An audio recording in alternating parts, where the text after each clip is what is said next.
Imetimia saa 12 kamili saa za Afrika Mashariki. Karibu katika matangazo ya Amka na BBC kutoka idhaa ya Kiswahili ya BBC, ukiwa nami Sarafina Robi.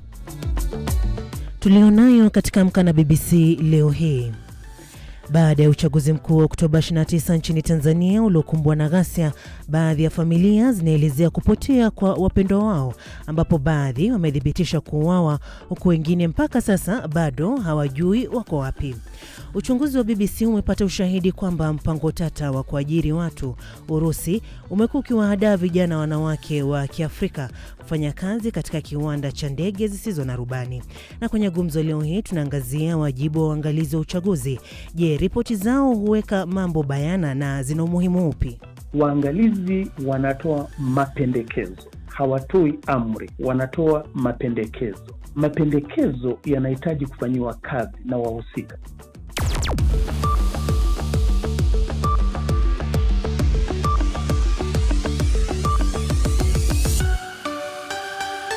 Hayo na mengine ni mdoso mrefu kutoka sasa, lakini kwanza nampisha mwenzangu Karo Robi akusomea muhtasari wa habari za dunia. Karibu Karo. Shukran Sarafina. Wizara ya uchukuzi nchini Marekani imetangaza itapunguza idadi ya safari za ndege, ikiwa ni miongoni mwa athari za kukwama kwa matumizi ya serikali kuu. Safari za ndege zitapunguzwa kwa 10% katika maeneo mengi Marekani kuanzia kesho Ijumaa. Mkwamo wa huduma za serikali ulioingia siku ya 36 na kuwa mrefu zaidi kutokea nchini humo umesababisha upungufu wa waongoza ndege ambao hawajalipwa mishahara kwa karibu miezi miwili sasa. Shirika moja la kutoa misaada ya chakula Sudan limesema mtandao wa kuwepo majiko ya kijamii yanayotoa chakula bila malipo kwa wasiojiweza nchini humo uko katika hatari ya kuporomoka. Islamic Relief Worldwide limesema vituo hivyo ambavyo vinawalisha mamilioni ya watu huenda vikafungwa kutokana na kupungua kwa ufadhili, kutokuwa na chakula cha kutosha, kutelekezwa na wahisani kulemewa. Inahofiwa kuwa 83% ya Wasudan wa mashariki na magharibi mwa nchi hiyo hawana chakula cha kutosha. Shirika la kimataifa la kutetea haki za binadamu la Amnesty International linaishtumu Tunisia kwa uvunjifu mkubwa wa haki za binadamu nchini humo, ikitumiwa kuwalenga wahamiaji. Ambia Hirsi na taarifa zaidi. Ripoti mpya iliyotolewa na Amnesty International inasema sera za Tunisia kuhusu uhamiaji zinadunisha maisha, usalama na hadhi ya watu weusi, na kuongeza wahamiaji walioko nchini humo wanakabiliwa na ubakaji na mateso mbalimbali. Aidha, shirika hilo la kutetea haki za binadamu limelaani Umoja wa Ulaya kwa kile ilichokitaja kufumbia macho madhila yanayofanywa na Tunisia dhidi ya wahamiaji, ikishirikiana na nchi hiyo kudhibiti wahamiaji kuingia katika mataifa ya Ulaya. Na meya mteule wa jiji la New York Zoran Mamdani amesema angependa kufanya mazungumzo na Rais Donald Trump kuhusu namna ya kupunguza gharama ya maisha. Rais Trump amesema Bwana Mamdani alichaguliwa jana kwenye uchaguzi ambao Trump alimpinga vikali, kuwa anapaswa kumtafuta yeye, lakini pia anastahili kumwonyesha heshima. Hii ni BBC. Shaka muhtasari wa habari za ulimwengu umesoma kwako na mwenzangu Karo Robi. Unasikiza Amka na BBC kutoka idhaa ya Kiswahili ya BBC, tukikutangazia kwenye FM na redio ya shirika mbalimbali. Kwenye internet ni bbcswahili.com na katika Facebook ni BBC News Swahili. Hili uko nami Sarafina Robi. Tukianza moja kwa moja ni kuwa toka kutokea kwa vurugu za maandamano wakati uchaguzi mkuu nchini Tanzania, baadhi ya familia zimeelezea kupotea kwa wapendo wao, ambapo baadhi wamedhibitisha kuuawa huku wengine mpaka sasa bado hawajui wako wapi. Baada ya kuwatafuta hospitalini, hasa maeneo ya kuhifadhi maiti na vituo vya polisi, BBC imezungumza na wahudumu wa afya wakiwemo madaktari kutoka hospitali binafsi na serikali. Wanasema kuwa magari yamekuwa yakichukua miili na kupeleka maeneo yasiyojulikana. Aidha, madaktari hao wameomba kutotajwa majina yao kutokana na hali ya usalama. BBC imemtafuta msemaji wa serikali ya Tanzania kujibu madai hayo bila mafanikio. BBC imezungumza na mkazi wa Dar es Salaam ambaye hadi sasa familia haijui ndugu yao yuko wapi. Mimi naitwa Shabani Sefu, ni mkazi wa Nondoni. Huyu aliyopotea ni mtoto wa shangazi yangu. Siku ya tarehe 29 alitoka nyumbani na kuelekea kwenye, nilipopata taarifa naelekea kwenye kazi zake, ukatokea taharuki ile siku ya tarehe 29, kwa hakurudi nyumbani. Kwa hiyo ilifika tarehe 30 hajarudi nyumbani. Tarehe 2 ndio tulianza kumtafuta. hatukufanikiwa kumtafuta, ni maeneo mbalimbali ambayo tulikuwa tunaulizia kazini kwake, wanasema hakufika. Maana yeye ni mtu ambaye alitoka, anaonekana kazini pia hakufika, alitokea Mbagala lakini hakufika kazini kwake, ilikuwa ni Ubungo. Tarehe 2 tukaanza kumtafuta kituo cha polisi, tukaenda kutoa taarifa Temeke. Wakatushauri twende hospitali, tukaenda hospitali ya taifa hospitali ya Temeke pale. Tukaenda kumwangalia, hatukumpata, tukaja Amana, hatukumpata. Kwa hiyo tukaja leo, tukashauriana leo tukutane baadhi ya ndugu, tulikutana Mwananyamala hospitali, tukakutana pale, tukatoa taarifa, wakatupa maelekezo, tulichukua kibali pale, ndo tukaenda kumwangalia odi za wagonjwa, tukumuona, tukaambiwa twende Munchwali. Tukaenda na kile kibali, tukaenda Munchwali, hatukumuona. Tukaondoka hapo, tukajishauri twende Mloganzila. Baadhi hapo kuna ndugu ambao walienda Muhimbili, tukagawana, wengine tukaenda Mloganzila. Kwa ndo tulienda Mloganzila. Tulipofika pale, tulitoa maelezo,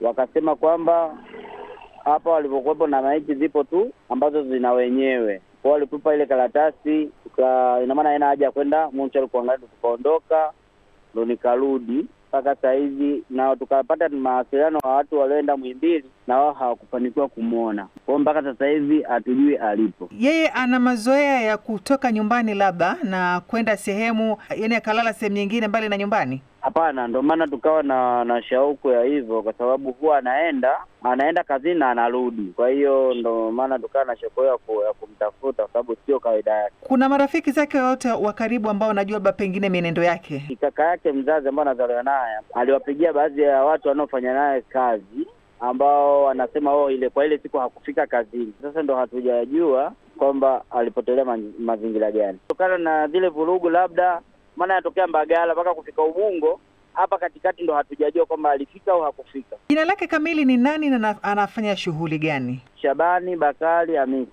Yeye ni mfundi wa furniture hivi. Umri wake kwenye miaka 24-25. Na kwamba tayari mmeshapita katika hospitali zote? Zote tushaenda, tumemkosa, na baadhi ya vituo vya polisi tumeenda vikubwa. Yani kule tunaambiwa tu kwamba tunashauriwa hivyo, vingine tuliambiwa tu wanaitwa kama Temeke, kule aliitwa, jina halipo wala hakuonekana. Kwa hiyo vingine wanasema walitushauri tu hivyo twende hospitali. Kwa hiyo mmehakikisha kwamba hakuna sehemu nyingine yote ambayo anaweza kwenda, labda ana familia sehemu ambayo anaweza kalala labda? Hapana, hana mtoto na hajaoa bado. Kote huko tumeshaulizia na hana, ni sehemu ambayo sisi tunajua kabisa anaenda kazini na kurudi. Hatuna taarifa hiyo kwamba anasema na mtoto au ana mke, hapana. Takriban siku 5 zimeshapita. Mmeamua nini ama mnatarajia kufanya nini kwa sasa? Bado tuna wasiwasi na hatujui tufanye nini. Kutokana na kupotea kwa ndugu yetu, sisi tunachoomba hata kwa serikali ingetupa namna yoyote, kama kuna watu waliopotea kutokana na ile taharuki au maandamano waliotokea, kwa sababu kulikuwa na vurugu. Kwa hiyo hatujui kwamba ndugu zetu wameelekea wapi, kama sisi ambao tuna ndugu wetu mpaka sasa hivi hatujamuona. Kwa hiyo tulikuwa tunaomba kwamba kama kuna popote kaa polisi au yupo sehemu yoyote ambayo yupo, sisi tulikuwa tunaomba taarifa yote itufikie, au itoleke tamko yoyote kwa serikali tuweze kuwapi tuweze tunampata ndugu yetu. Hakuwa na shauku yoyote ya kushiriki maandamano. Katika hospitali za kibinafsi, madaktari wameifahamisha BBC kuwa walizidiwa sana na majeruhi na maiti, na ilibidi watumie mpaka sehemu ya wodi ya watoto kuwahudumia waliojeruhiwa.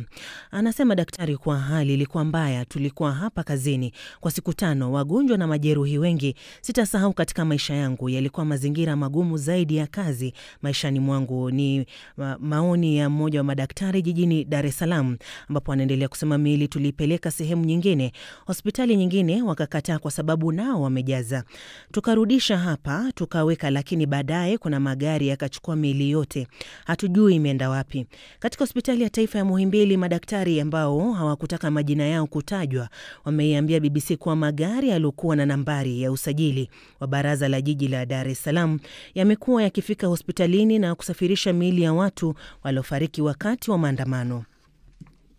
Wamesema kuwa magari hayo yamekuwa yakifika hospitalini nyakati za usiku na kuchukua miili hiyo na haijulikani inakopelekwa. Maelezo haya kutoka kwa madaktari yameongeza uzito wa madai ya familia kadhaa ambao wanasema kuwa miili ya wapendwa wao haijulikani ilipo. Familia nyingi zimedai kuwa wametafuta miili ya wapendwa wao waliofariki kwenye machafuko ya uchaguzi bila mafanikio. Juhudi za BBC za kutaka kupata ufafanuzi kutoka kwa msemaji wa serikali au idara ya polisi hazijafua dafu. Na sasa tuelekee nchini Sudan ambapo 83% ya familia mashariki na magharibi mwa Sudan hazina chakula cha kutosha. Kulingana na ripoti iliyotolewa na shirika la Islamic Relief, inaonyesha mfumo wa kuwa na majiko ya kutoa chakula cha msaada ujulikanao kama Takaya uko katika hatua ya kuporomoka licha ya kuwa mstari wa mbele katika juhudi zao za kuzuia kuenea kwa njaa nchini Sudan. Na Steha Mohamed na taarifa zaidi.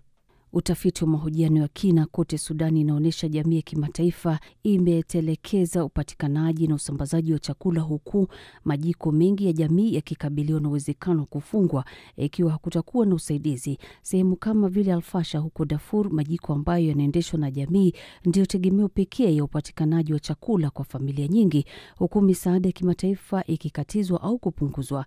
Shirika la Islamic Relief limeonya kwenye ripoti yake mpya iliyochapishwa leo Novemba 6 kuwa majiko haya ya kijamii ambayo hutoa chakula cha bure kuokoa maisha ya familia kote Sudan yamo kwenye hatari ya kuporomoka baada ya vita vikali vya zaidi ya miaka 2 sasa. Onyo hilo linawadia wakati uchunguzi mpya uliofanywa na shirika la Islamic Relief ikionyesha 83% ya familia huko mashariki na magharibi mwa Sudan hazina chakula cha kutosha. Ripoti hiyo inaonyesha jinsi majiko ya jamii yanayofahamika kama Takaya yamekuwa kwenye mstari wa mbele katika juhudi za kuzuia kusambaa kwa njaa nchini Sudan. Katika maeneo kama Al-Fasha huko Darfur ambapo kumekuwa na vita vikali kwa miezi 18, hamna msaada wowote kutokana na kuzingirwa, huku Takaya ikiwa ndio inasaidia sana familia nyingi. Nadim Malik, kaimu mtendaji mkuu wa Islamic Relief, anasema vita nchini Sudan vimezua moja ya migogoro mikubwa ya njaa duniani, wakati jumuiya ya kimataifa ikipuuza au kupunguza misaada. Tangu vita vilipozuka mwezi Aprili mwaka 2023,